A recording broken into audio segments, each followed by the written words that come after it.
The program sponsors training for students aged 18 to 34 in technical training institutions, that is TVETs, to equip them with technical skills or upskill them to attain NITA certification. City, when we talk about the importance of NITA certification in enabling these young people get employment, just how important is that? It is important. You see, one of the things that the qualification authority in this country has done, among the things it has done, is precisely that people have acquired skills, abilities over time, but there is no paperwork to support it. So you can't actually determine. Now, the government has had what you call grade tests for the longest time. Now, what the certification does is precisely that. It looks at your knowledge, spruces up what you have, tweaks it a little bit, gives a little know-how, introduces tools into that conversation, the use of it and how to do it, and suddenly that certification has meaning because it means it has been proven by an authority who's mandated to determine that you actually are qualified to do what you say you can do. Now that makes a huge difference. Yeah. Because in many instances when people want or look for work, they are asked, you say you can do this, where is the documentation? The certification is part of that documentation. There you go. Yes. And after that, now City, after getting the documentation, there is another step that KCB to jury does. It ensures that it puts you in a group with a mentor who then holds your hands and takes you through this entire exercise of making sure that your business actually gets to grow. And with this, KCB says that we create business development plans and proposals, marketing, bookkeeping, and legal advertising. Then after that, they go further to ensure that the ideas have been vetted for bankability, they receive credit, and from then moving forward, the bank enters, gives you loans, and KCB to Jajiri withdraws and allows you to go and thrive. There you go. All right, that's what's happening in the country. And as we look at other things this morning, good to have our guest in the studio who's been here before, but great to have him here again. Patrick Silili Adolwa is here this morning. Good morning, Patrick. Good morning, Duo. How are you doing? I think I'm well. You think? Yes, I mean, you're never too sure about things until, but at the moment, I'm well. In this present moment, you are good. Yes, I am. Fantastic. We'll go with that. That's why I'm here. Patrick is a consulting town planner and urban specialist, and he's been here before. And today we're going to be looking at the role of boroughs in a county system. And so folks are asking, boroughs, okay, what on earth? We've said them before. We've said it many times. I believe it's one of the ticket items that the governor from Nairobi County campaigned upon. But I'm going to look into that into a little bit more detail today. But let's welcome you with today's proverb with CT. You know where he goes every week. He'll tell you where he's gone this week with today's proverb. Yes. This particular country, in the year 1889 to 1907, had a capital city that is different from the one it currently has. That's a really broad hint. It may not be useful. However, give any hint. Grass used to grow in the city. Yes, but in the year 1999, it had a census. It has censuses every 10 years. 10 years. But 1999 is significant because the results were never officially announced in this particular country. Which country is this? I have no idea. It's in East Africa. Uganda. Okay. It has the first woman on this continent of Africa to ever win the Nobel Peace Prize. Yes. Oh. Is that Kenya? Ding dong. Okay. This guy was about to go to Ethiopia. Said, sorry. Yeah. Well, I mean, you gave me a better hint. Yes, it is Kenya. Yes. Okay. Our proverbs. Fanikio huzaa fanikio. Success breeds success. Yes. What do you think about that, Patrick? How would you interpret that? I think it's a very positive way of looking at things, that when things are done very well, when things are set up in a in a good manner, there are always chances that everybody has a win-win situation. And I think it's a truism, because, I mean, if you want things to work well, I think you set them up in such a manner that they sustain themselves. Well, there you go. Okay. It's great words that you've used. Set up things in a manner that sustain themselves. Yeah. And now we're talking about county system and its infrastructure and the role of boroughs in a county system. Let's start off with some definitions, because when we talk about boroughs, it sounds very hoity-toity. And what are those in the first place? And then we can, before we even start their role, let's establish what are those in the first place and why they are important, if they are. This is a subject I like, and at the same time I don't like, because from the very onset, I have a lot of discomfort with the use of the term borough, particularly in our context, because it is a very alien word. Actually, it is far-fetched, and if you scan the whole continent, you will barely come across the use of the term borough.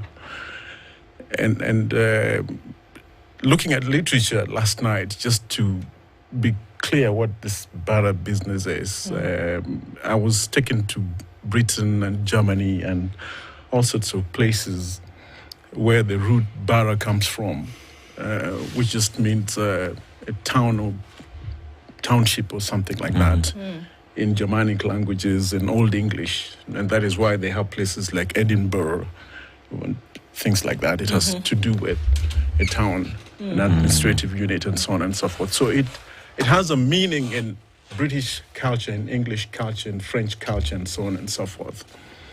But it's a bit of a long stretch to bring it into a country like Kenya, where we don't have those kind of things. And again, this term has gone to other jurisdictions, because the British have gone to Australia, or they've gone to Canada, or they've gone to the US. And so the other place where the term borough is used very prominently is New York. So you don't get to hear the term borough used in so many jurisdictions.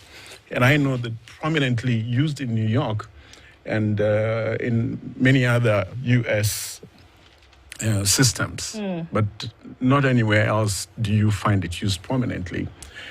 And I cannot say that here in Kenya, it's a term that is in our legal statutes. It's not. No. Okay, so to me it's far-fetched. But in Britain, it's commonplace, because that's what they use to define urban systems, administrative systems within counties. So why would we use it here if it doesn't relate? Why would we even I consider still agonize, because last time we were here, we were talking about decentralization, and we were saying that given our context, we would have naturally gravitated into municipalities in the case of Nairobi, which, again, we can illustrate using Dar es Salaam, because Dar es Salaam has had municipalities in it for a long time, starting with 3 initially, which was Ilala, Temeke, and Kinondoni, and now adding 2 others called Ubungo, So I think there is a sense in which we should have gravitated into a space which is already provided for by our own legislation. But somebody found the term borough a very fancy term to, promote a political agenda, I suppose. And therefore, that's how it is introduced into our space. But seriously, it has no basis in our law. In our culture. What do we have in our law and in our culture that would meet the same need? The Urban Areas and Cities Act provides for, the administration of towns and cities and municipalities in a county setup. So if we have a county setup as provided for in the Constitution, a 2-tier system of government, then because we don't have a 3rd tier of government, the Constitution provided for the Urban Areas and Cities Act, which therefore becomes the municipal level, the level at which then you can provide for administration of cities and towns and municipalities. And Nairobi is a county in its own right, so it can provide for lower level administration in terms of urban or in terms of municipalities. In fact, Nairobi County can provide for itself cities within itself, because the city of Nairobi sub-counties actually have a higher population threshold than is required for the establishment of cities. Okay. Like there are areas in Nairobi City, sub-counties in Nairobi City, which are bigger than municipalities like Eldoret, like Nakuru, in terms of population. And those cities have reached the threshold for population thresholds that entitle them to be called cities, and therefore they've been granted the charter or status of cities. But Nairobi sub-counties by far have met those requirements, and yet we speak about boroughs, which to me is such a nondescript term, because what is it? What is a borough? Even when you look at what they provide for here in terms of the duties and responsibilities and functions of a borough, it doesn't seem like it is coherent. It's not coherent, because we are grappling with the concept of a borough here. And you know, for me, I just see it as an extension of the administrative services from the center. And it is not really decentralization per se. Okay. Sorry. Okay. So are we saying that, first of all, I mean, just to clear any muck up, we are saying that Nairobi, let's look at Nairobi as an example. And the reason why you would decentralize things, or the reason why you would have smaller administrative areas, is because the thing as a pie is too big to administer over, that you cannot deliver services to the whole place in the manner in which you ought to, because of its size. Absolutely. So the reason why you want to go into this borough discussion, or you know, smaller pieces, is so that you can deliver service, administer properly to populations without having lack. Right? Absolutely. Okay. Absolutely. So there is a need for that. There is a need for it. You could not say it better than that. Okay. The need has been here all along. And we've been saying that the mere decentralization to the sub-counties is provided for in the urban areas in the County Government Act, but we are talking about cities with very complex urban systems, development programs, and so on and concentration of population. So you want to look at Nairobi and Mombasa, those two city counties, differently, because they're not rural counties. Okay? So if you are dealing with large swaths of land in rural counties like Marsabit, like Moyale, like Turkana, then you have territory, rural territory, so you can talk about sub-counties. And the word county does have a meaning. I mean, it connotes a regional, rural setup. But when you talk about sub-counties in Nairobi, to me, it's a misnomer. Because what should we call them? What should we call them? We need to have an urban definition for these sub-counties. Yes, you can call them sub-counties because they're part of what is prescribed as a county and its systems in the County Government Act. But because they are uniquely urban systems, you don't want to see them as county. The word county means rural. Yes, that's what it means. You know, there are those who've argued along the same lines that you are making a presentation and said that Nairobi, given what it is, perhaps requires a unique dispensation, something that isn't quite the same as what we refer to as other counties within the country. Absolutely, and this is what I'm alluding to. Yes. And I think we are not short of examples. And if I give you the example, Dar es Salaam started looking at decentralization a long time ago. In fact, 20 years ago, I had the privilege of visiting Dar es Salaam. And we were taken to the three municipalities then, Kinondoni, Ilala, and Temeke. And they already had this notion about decentralizing and giving services at local levels. So it's not new. I think, as far as I'm concerned, Kenya has been such a laggard in this, regard. And so sometimes I look at us and I'm like, guys have done things and here we are, trailing them.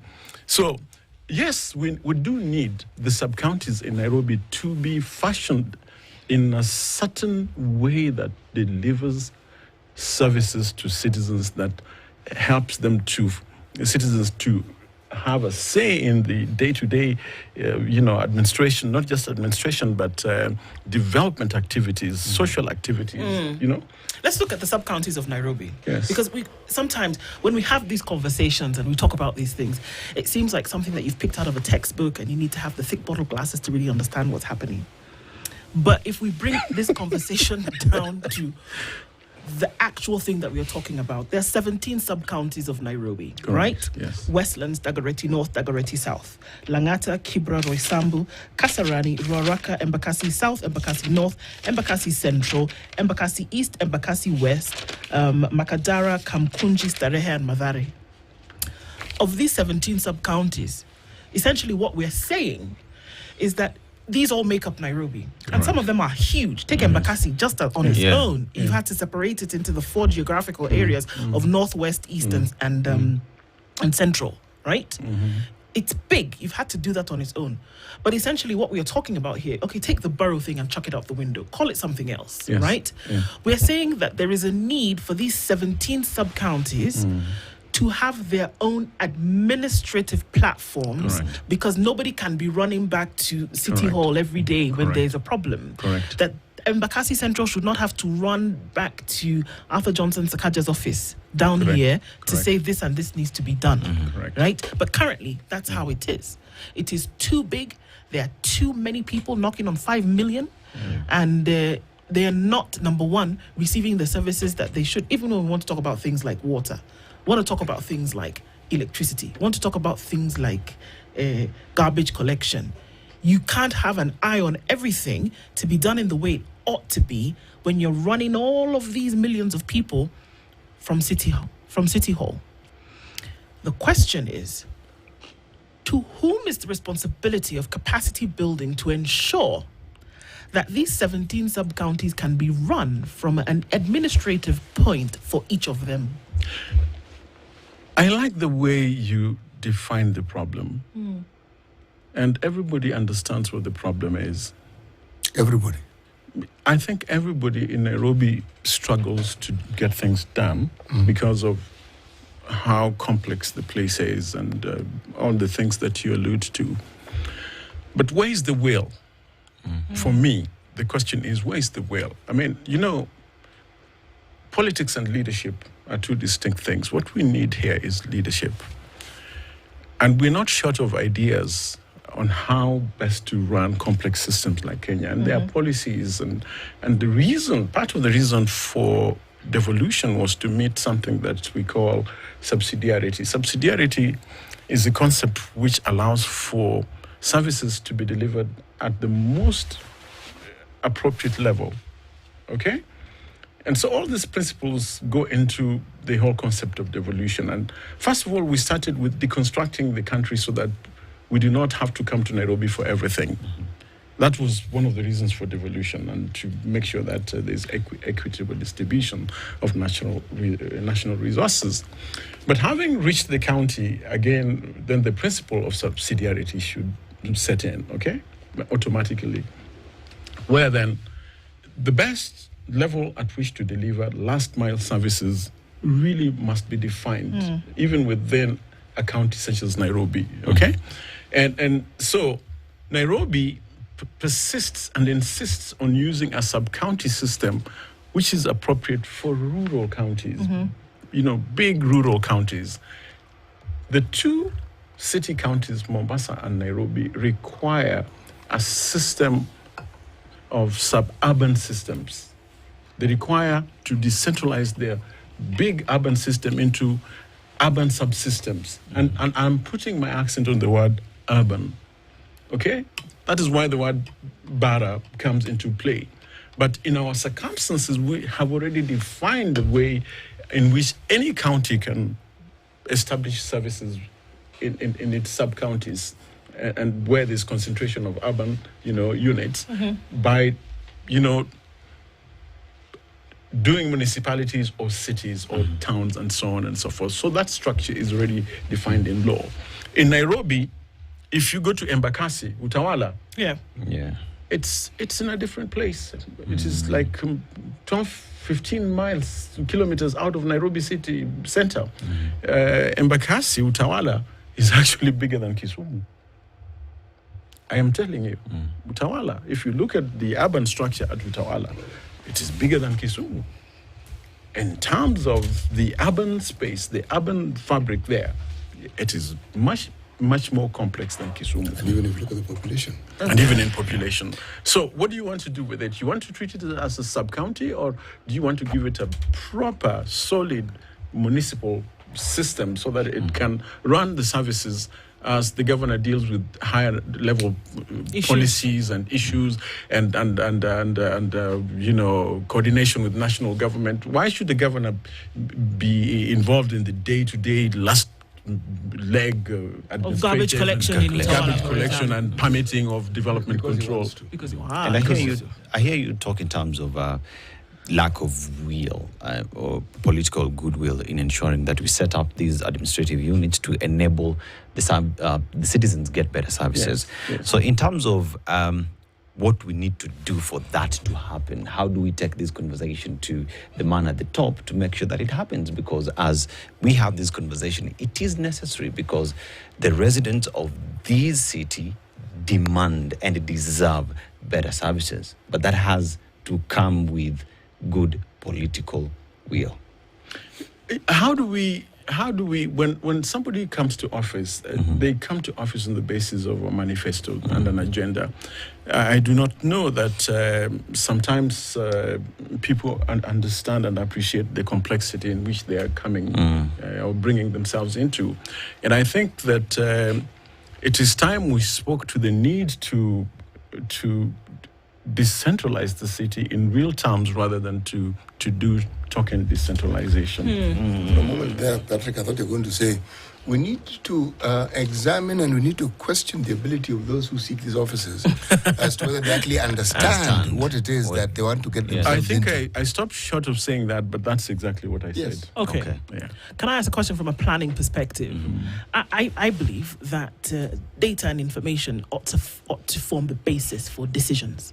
Yes. Or one would assume that that's what's happening in a logical setting. Yes. That before you make a decision about something, you've looked at the what you've been informed by and say, okay, based on 1, 2, 3, then we can do B, right? Yes. So from a planning perspective for a city, one would assume that if you have in 1975 5,000 people moving about the city, that you would imagine that these 5,000 people at some point would procreate, and that there would be more people, and that your populations would grow. There's some scientific data that can even be applied to that. You say human beings by nature will do 1, 2, 3, and we can project and say in the next 20 years these 5,000 people will become 5 million, as we've seen in Nairobi. So when you're planning the infrastructure of a city and you're saying that we're going to move housing out here, we're going to move water distribution out here, do you take into consideration the burden that would then be formed on the infrastructure and what would be required for you to deliver services to these people, say, 20 years down the line? Does that happen in planning? Sometimes I wonder whether we ever have enough time to respond to all these questions that we ask, because there are many questions and they are actually very scary questions. Because, yes, when I look at my notes, Nairobi's population is 5.4 million people, so they say.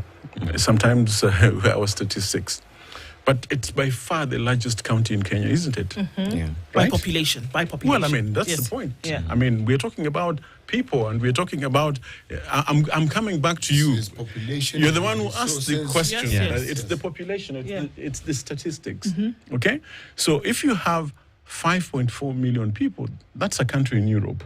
Yes, Many countries. that's a country in.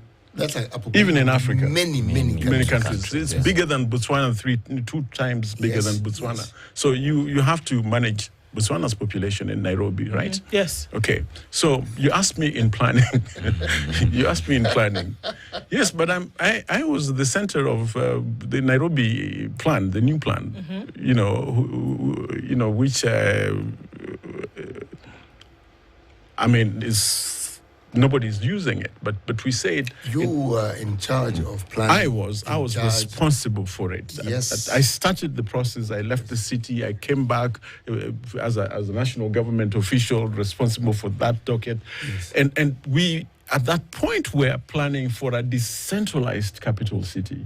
And we were saying we cannot have a city that is a radial city, which means that everything leads to the center. With concepts like central business district. Those are misnomers. We need to have multiple business districts. All over, strewn all over the city, so that we don't have traffic moving into one direction. So the idea of new plan was to unpack the city into manageable units with different economic and development nodes. And that is exactly what we should be thinking about from a planner's perspective. So what happened? Okay, sorry. Please, let's take a break. Because if we don't take a break now, I will not be able to breathe, because I don't understand why you would spend so much money on a plan, pay people, consultants up and down, and then you don't implement the plan. Don't understand. But okay. Let's take a break, and we'll come back and discuss some of these details. We're having a conversation today with Patrick Adolo, and we're looking at, so manageable units for counties and why see why we've removed boroughs now from this conversation. Let me remind you about the first of its kind annual study abroad conference that's taking place in Nairobi on the 18th of January at the Gallant Mall in Parklands, and on the 27th of January at the Eka Hotel in Eldoret. All right, like I said, it's the first of its kind ever, and it's brought to you by Cradle. Remember, Cradle is Africa's largest study abroad platform, and what it does is uses technology to match you and your education goals to 600 universities in 45 distinct destinations. So the annual Study Abroad Conference is bringing top experts from Cradle and universities from across the world. The conference is going to be packed with the most knowledge you'll ever get in one place. So it's not your typical study abroad fair. What do you expect? Number one, you can learn about university courses. You can learn about personalized and comprehensive university recommendations. There'll also be an event highlight, which is the Battle of Study Destinations. Where is the destination that is going to make its place most admirable to you? There'll be tailored sessions with university representatives. There'll be a masterclass on how to secure your student visa. And that's not all. In the afternoon of that conference, you'll get to meet international university representatives from around the world for face-to-face meetings. You can register. You need to in order to get an invite. It's www.cradle.com. Register there, get your invite, and then also you can call 0799 000 444 and get to meet some of these folks on that particular day. This is something you want to do to secure your future of an education anywhere in the world.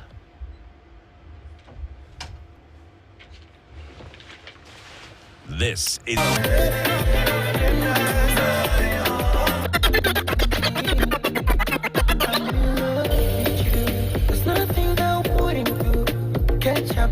DJ Tatua.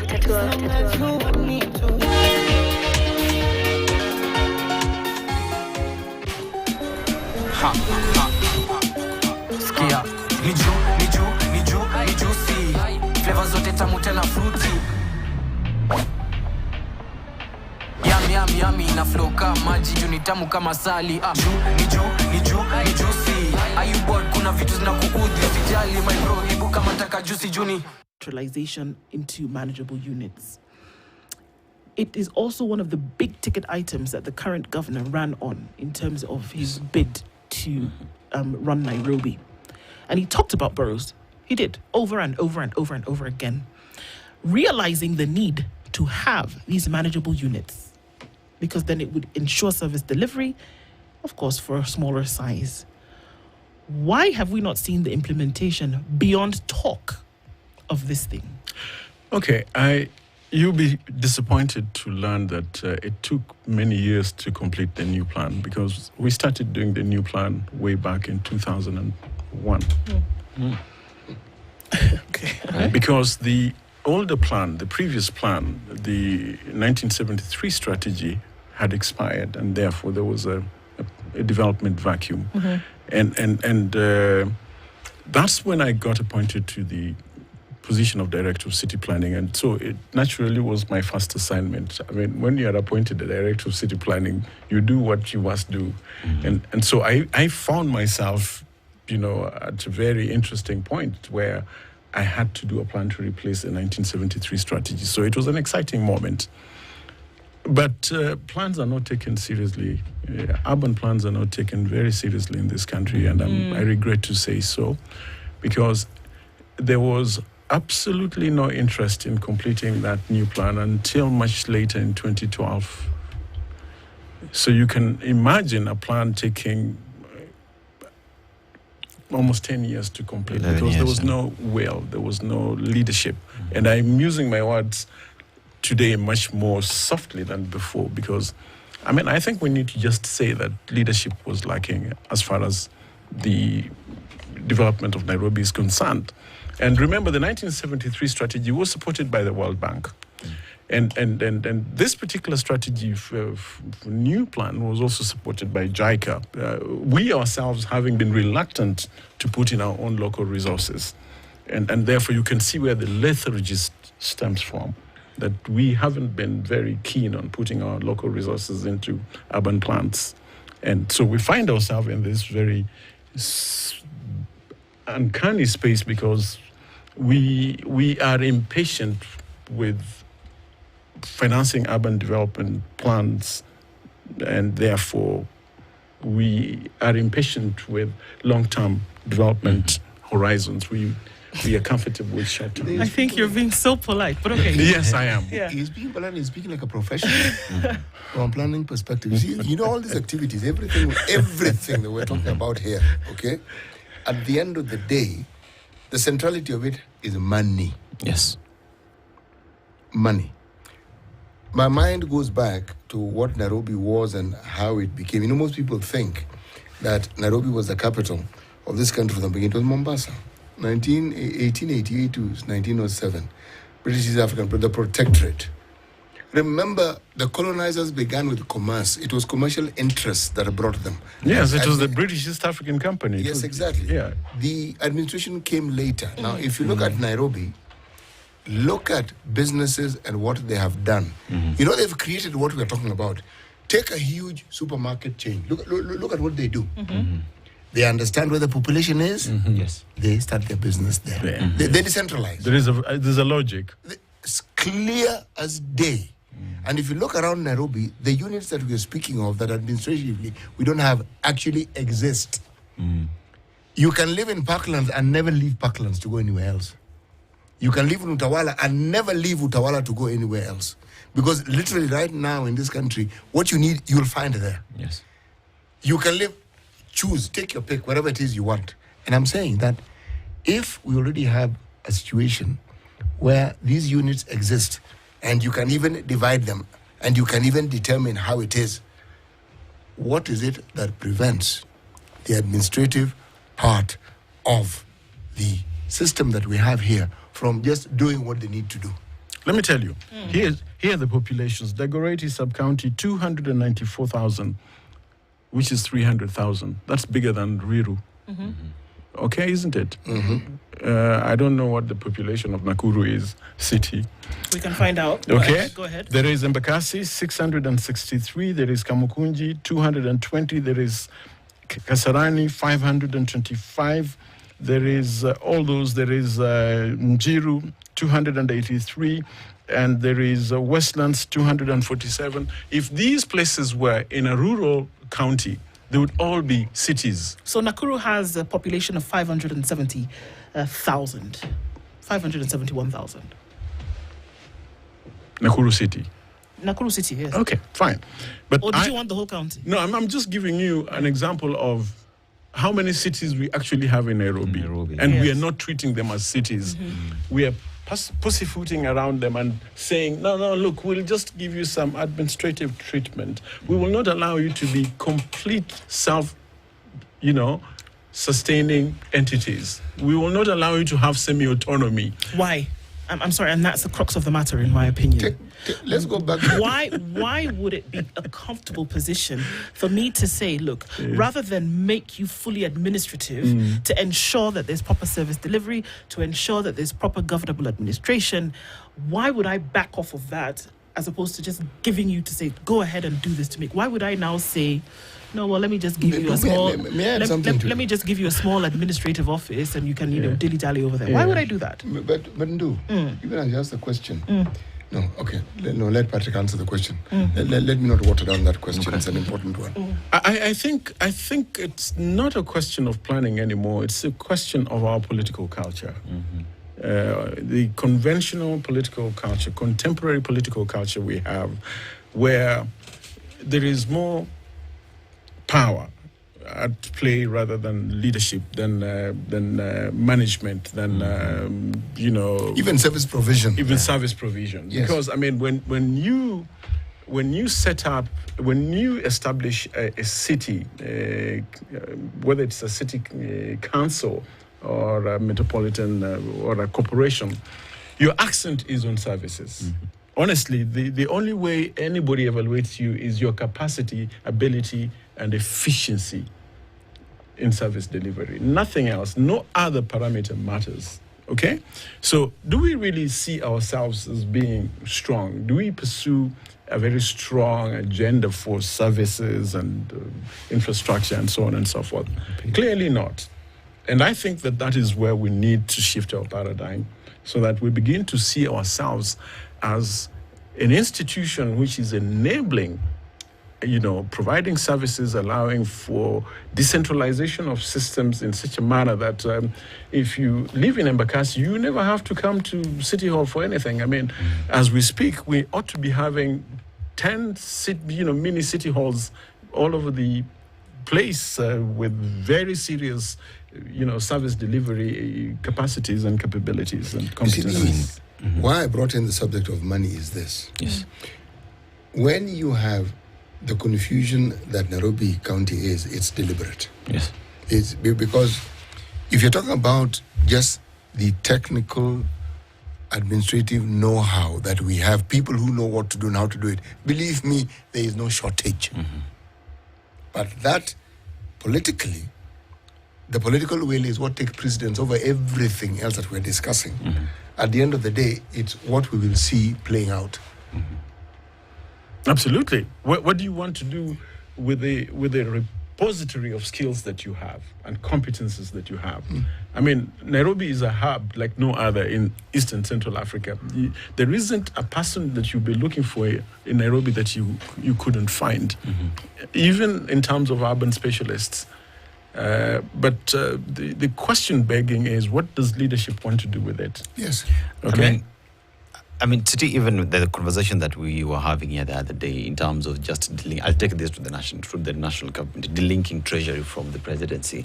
I mean, if you compare that with what is happening with the leadership in the county, it's pretty much the same thing. There's money involved. I want this basket to be mine and control it the way I want. You've introduced something interesting. Why don't we then look at even the discussion we've had regarding the independence of the three arms of government? Yes. Where you find individuals, someone cedes power. They cede power. Then they blame the person who they have given power to for taking the power which they have ceded. There is no place on the planet, this particular planet called Earth, where the executive is never trying to control the other arms of government. Yes. They all do. Yes. All executives do. And that is the reason why people have constitutions that are robust. And that's why, yes, it is to ensure that you put a halt to that forward movement. Every leader on this planet who is a politician wants to do exactly what people blame the president of this country for doing. Now, the people who are targeted, whether it is the judiciary, whether it is parliament, my friend, the constitution has given them an independence which those who have determined to decede have ceded. So it is not the person who has sought to take your power. No, it is you. You gave it. The citizenry, the constitution, have given it to you. We have donated it to you. And then you, without our consent, you've gone and donated it elsewhere. We blame you, not that person. So, we know that there is a need. Yes. We can see the evidence of that need spilling over every single day. Yes. There's a plan in place, has been developed over time. Yes. And hopefully it's to be actualized by a certain time. But Actually, it has exceeded reaching the its, time for yeah, it. it has 24 expired. years, yeah. Yeah. It It has been overtaken by time, let me say, because we spent so much time in the planning than in the doing. But right now, what we are saying essentially is that in order for us to see some of these things actualized, that it's going to have an injection of will, human will. So it's not it's not like a Lego thing that you put together with the building blocks, because if it was, one would assume it would have been done by now. It has to be an individual or a group of individuals who will come together and say, okay, guys, put the money behind this thing, get it done, do it now. So we are essentially saying that we are depending on the will of a group of people to actually get this thing done. Otherwise, it will never happen. Is that what we're saying? Absolutely. I think we need people of goodwill all round. We need to begin a debate. Sometimes we have debates in which we shout and fight and what, but I think we just need the candid debate in which we say, if we do not take care of things, the proverb that you began with, if you do not take care of things, then things will fall apart. And it's very easy for Nairobi to fall apart because you have not taken care of things. And I think it's a case where you have to be ahead of things that can happen. And I don't understand. I keep on saying I would be very frightened to be the CEO of Nairobi without a battery of the best brains to help me to figure out things before they overwhelm me. But you're a politician, clearly. I am not. No, you're not. Because No, I'm not. Politicians don't think like that. Yeah. Politicians, by and large, tend to be magic thinkers. They think something and they believe just by thinking it is so. Well, I mean, that's the reason I am not a politician. Yes, exactly. And that is why when you find political leadership in full throttle and without checks and balances, I mean, Yeah, but how did we get ourselves here? Why did we put so we much allowed faith? ourselves to get there. Yes. How did we put so much faith in that? Because sometimes when I'm seated by myself, I ask, why did we put so much faith in a certain group of persons? You have given them a label, but yet we're the majority. Can't we find a way of prevailing upon them from time to time, or restraining them? Or The variety we have in this country, you don't keep them in check from time to time. It's a constant. They, as they think they know, hey, this one is going to be. Otherwise, they fly off the handle at the slightest gap. Opportunity. They fly off the handle. Yeah. But coming back to what you're saying, yes, we do need to make those plans as often as we should, even if they are not used, because then we shall have played our part. Okay? It would be remiss of us not to do anything about it and try to play politics. I mean, there are times that the argument is we all should go into politics if we want things to happen, but that clearly is not not possible. Actually, it can work. It can work. You see, when you talk politics in this country, you think you need to present yourself to participate in elective politics as a participant who is seeking a position. No. To be active in politics doesn't mean that. Holding leaders to account, political leaders, that is being involved in politics. And ensuring you participate in public participation, that is being involved in politics. And because when you do that, and you do so actively, and you do it well, then you get good leadership, because those you have elected understand that there'll be consequences for not doing what they're supposed to do. And I think just to ride on what City is saying as well, is because when the leadership was getting to power, there is a specific manifesto and plans that they had. Therefore, it behooves upon us as the residents of the city to check them every day as a constant, as City says, to make sure that that promise, the plan that you put you there, is actually implemented. Because if you don't do that, then who will? In fact, the question, what I would raise is the county of Nairobi should not be run by MCAs. Well, there are people who have floated that proposition before. I know that at one point some people have asked me for an opinion on that, and when I volunteered my thought that perhaps we should have left Nairobi out of the system of counties and just run it as a national administrative capital city, people did not seem to buy that either. But perhaps Nairobi should have been run that way. But again, the question begs then, how then would the people in Nairobi be represented? Because then people in Nairobi would find themselves disenfranchised. Yes and no. If you see, we are assuming that the current structure is what would hold. If we had municipalities and cities within, then the representation you speak of would make sense, because you would have representation within those cities, within those units, who would do exactly what it is that we are saying they ought to do. Because currently, you are talking about individuals who are supposed to help run this mammoth of a unit with its complexities, okay? They are woefully inadequate. Woefully inadequate. Speaking about which, you see, the tragedy that faces us with devolution is that we actually lost our municipal systems. Yeah. We lost our municipal culture, because even in other counties outside of Nairobi, the municipal culture has disappeared. And for the same reasons, you'd be surprised. For the same reasons that Nairobi is unwilling to decentralize in a much more meaningful way, the other counties are unwilling to allow autonomy of municipalities and cities within their counties. Again, the issue is, it's about hegemony, okay? And people have, and you say, perhaps with reservations from me, that the only thing that politicians think about is hegemony. I think there are instances of leadership amongst some politicians. There are instances of Like where, leadership. for instance, Patrick? Instances of leadership. Well, where a leader does have, the will to allow systems to function to such an extent that places are not completely grounded. Example. No, I'm not talking about this country. I mean, surely, there are many benchmarks. Are you saying that we have reached a point where we cannot find a leader in this country? Is it true that we can't find leaders in this country? We have leaders. We do, don't we? We do. Yes. We do. So that's what we're looking for. Yeah. We're looking to find people, leaders, even those who are not in office, perhaps, who can influence some things. And they can influence sustainable urban systems. There are people of goodwill who can say, yes, we understand that as a politician, you do have your own needs and aspirations and so on. But the thing is, if you do not have sustainable systems, then you do not have anything. But let me go back to what I mentioned earlier on about the issue of money. When these units are devolved in the manner that we're discussing, say we're talking about Nairobi City as our example. Something which will then come in is something called efficiency. Yes.